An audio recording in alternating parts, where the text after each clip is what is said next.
Let me get some questions from the audience, and this is Sure. from Michael Pierce of Wyoming. As a father of a child with special needs, my family has benefited from government social programs. Nevertheless, when does our debt reach the level where good intentions today become crushing burdens on the next generation tomorrow? So I think that's a great question, and I think that spirit in that question is really touching in a sense. This is a person who has a child with special needs, and yet they're suggesting they're willing to be part of the shared sacrifice. But I have to say there are right ways and wrong ways to do things. And I'm just going to say from a policy perspective, and I say this to everybody in this room, there is enormous discussion about the revenue side and the Medicare side. But from a policy perspective, from a values perspective, we should be very deeply troubled by the Medicaid cuts in the House Republican plan. I want to make clear what they are. This is not my numbers, this is theirs. After they completely repeal the Affordable Care Act, which would take away coverage for 34 million Americans, according to the Congressional Budget Office, after they've completely repealed that, they do a block grant that would cut Medicaid by $770 billion. In 2021, that would cut the program by 35%. Under their own numbers, by 2030, it would cut projected spending in Medicaid by half, by 49%. So, of course, I don't think or imply any negative intentions or lack of compassion, but there is a tyranny of the numbers that we have to face. And here's the tyranny of the numbers. 64% of Medicaid spending goes to older people in nursing homes or families who have someone with serious disabilities. Another 22% goes to 35 million very poor children. Now I ask you, how could you possibly cut 35% of that budget and not hurt hundreds of thousands, if not millions of families who are dealing with a parent or grandparent in a nursing home or a child with serious disabilities? How is the math possible? If you tried to protect them, mathematically, you would have to eliminate coverage for all 34 million children. Now, I know some people didn't like when the president mentioned that this was going to be very negative for families, for those amazingly brave parents, and he may be one of them in our country, who have a child with autism or Downs and who just are enormously committed and dedicated to doing everything they can to give their child the same chance every other child has. But here's the reality. Medicaid does help so many families in those situations. Over the years, we've allowed more middle-class families who have a child with autism to get help in Medicaid. There's a medical needy program that says when you spend down, will count the income after you've spent down medical costs. There's a Katie Beckett program that was passed by President Reagan that says if you have a child that's in need of institutional care, you can get help from Medicaid. This is a life support for many of these families. But these are the optional programs in Medicaid. These are the ones that go to more middle-class families. If you're going to cut 49% of projected Medicaid spending by 2030, do you really think these programs will not be seriously hurt? So when we say that the tyranny of the math is that this Medicaid program, this Medicaid cut, will lead to millions of poor children, children with serious disabilities, children with autism, elderly Americans in nursing homes, losing their coverage or being or having it significantly cut. We are not criticizing their plan. We are just simply explaining their plan. Jean, one more question from viewers from Andover. Won't putting America back to work help reduce the deficit? You know, absolutely. And I think when people talk about the efforts that were done, I mean, let's understand what happened. We inherited a very, very deep deficit.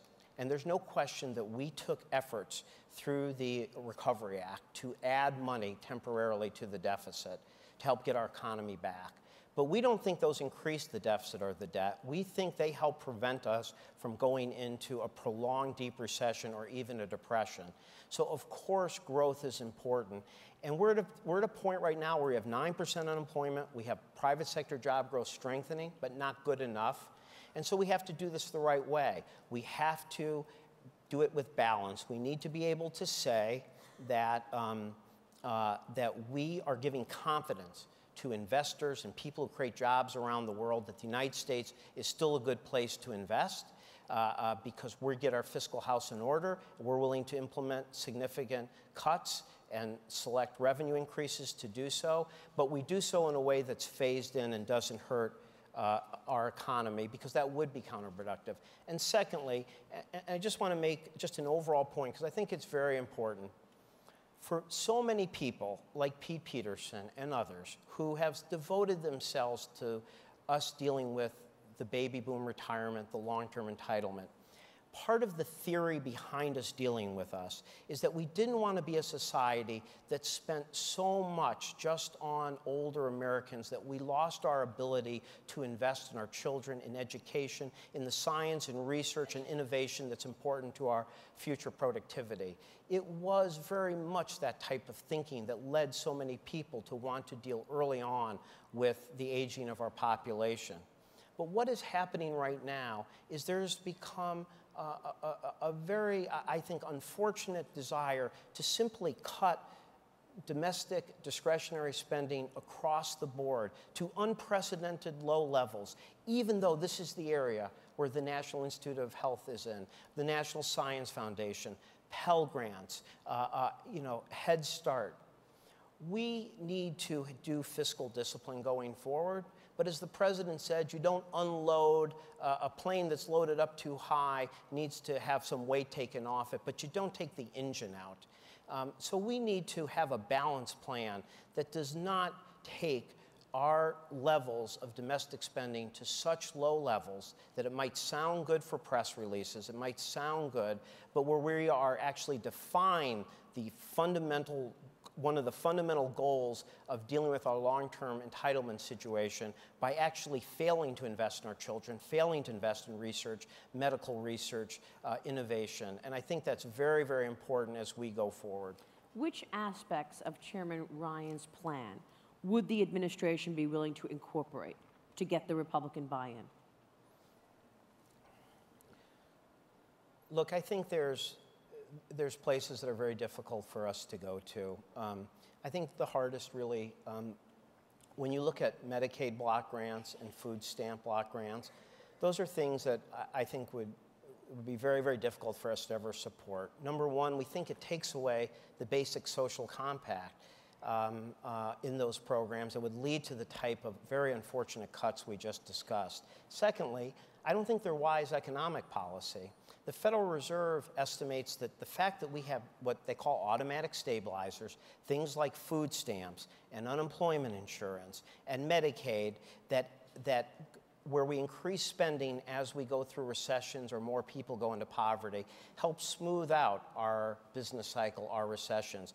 Doing them in block grants not only will be bad for some of our most hard-pressed Americans, it will also be, I think, unwise macroeconomic policy because it will reduce the automatic stabilizers in our economy. So I think that those kind of block grants are difficult. We are open to talking about many ideas on the Medicare, but for the reasons I've discussed, I think the current House Republican Medicare plan is just very, very poorly designed.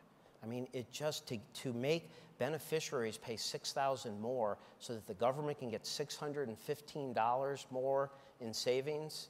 That's what people say about my basketball skills. He's slow, but he can't jump. It puts a lot of cost on beneficiaries, but it doesn't save much for the government. So I think that when if you want to go into the areas of reform, you have to do so carefully and you have to not upset basic guarantees that I think are important to our safety net. But look, we have basically agreed to a level of domestic discretionary savings that are consistent with the Bowles-Simpson plan. we have put in a level of Medicare and Medicaid plan savings consistent with the Bowles-Simpson plan. The only two places where we don't go as far as they do are on defense, and they actually do more revenues than we do. So we are the ones that are very close to the bipartisan fiscal plans. We have a balanced plan. We're taking nothing off the table. Look, you know, what I hope is, I think Chairman Ryan is, you know, he's somebody I like very much personally, and I think he has a lot of sincerity. But I think what's happened is that in their desire to live by what is an ideological view that you can't have a penny of revenues, it forces you to do things like the Medicaid savings that when you look at the details of, I don't think many of the people who voted for them would really support if they understood the full implications of. Gene, final question here. What are the administration's fiscal goals, top priorities this year, and how will you achieve them briefly? I think that at the moment, you know, I think the most important fiscal goal, and this is one place where I think I agree very much with Chairman Ryan said, we have to get a down payment now. A lot of what people judge around the world is not that they say, you know, I don't know that people, when they look at what gives confidence in our economy, says, oh, if it's at 2.2, we have confidence, at 2.8, we don't. I think they look and ask. I think they start with the view of enormous confidence in the United States. We are fortunate. People have a positive bias towards the United States. We are, even in an ugly economy, we're often the prettiest kid in the room. We're often the safest haven, even when people are most roiled around the world. So we have something very special, and we need to protect it. That's why you can't play games with things like a default. You just can't play games. It's a treasured asset that we inherited from Alexander Hamilton, that U.S. credit standing, our credit worthiness, our full faith in credit is something that is the gold standard. You don't even want to get near doing anything that would in any way lessen that. And on the fiscal discipline side, I think what people would like to see is that even with the types of division we have, we as a country are capable of coming together and doing something serious. If we got a serious down payment on deficit reduction in the summer of 2011, I think that would have been way above the expectations that people would have had in November when they saw we were going to be in a period of divided government. And my guess is that a serious down payment isn't going to get you all the way there, but the path to deficit reduction doesn't always happen all at one time. And to end on, or to be bipartisan, you know, President Bush, the older President Bush, started in 1990. He didn't go far enough, but President Clinton bravely put forward a plan with no Republican support in 93. And then in 97, dealing with Medicare, two incredible adversaries, Newt Gingrich and Bill Clinton, came together. So I think what people need to see is that we're on the right path. So I think getting a serious deficit reduction package, which means looking for the areas we agree on and trying to press each side to move a little bit from long-held positions so that you hold hands and jump together and do something that's politically difficult for each to do alone, but together is politically viable and is economically important to the country. That would be the most important thing. I think that would be enormously confidence building. And I will say that I'm fortunate to be one of the people at the table for the Biden discussions. And if you're in that room, you would really be struck by the seriousness of purpose, the degree people are going line by line. And I think there's trust building up. I didn't know Eric Cantor very well before this and probably disagreed on virtually nothing with him. But you sit in a room and you have discussions, and everyone, including Congressman Cantor, comes very well prepared, ready to talk specifics as opposed to giving speeches. And I can't tell you that this Biden negotiating group is not a commission. It is a negotiating group with people selected by the leadership to negotiate. I can't tell you we'll get all the way to the finish line, but there's a real seriousness of purpose in that room that gives me some optimism. Gene Sperling, thank you very much. Thank you. Thank you to Gene Sperling. and Paul Ryan for their candor and their inside perspective on crafting solutions to our great country's issues, the deficit and debt challenges.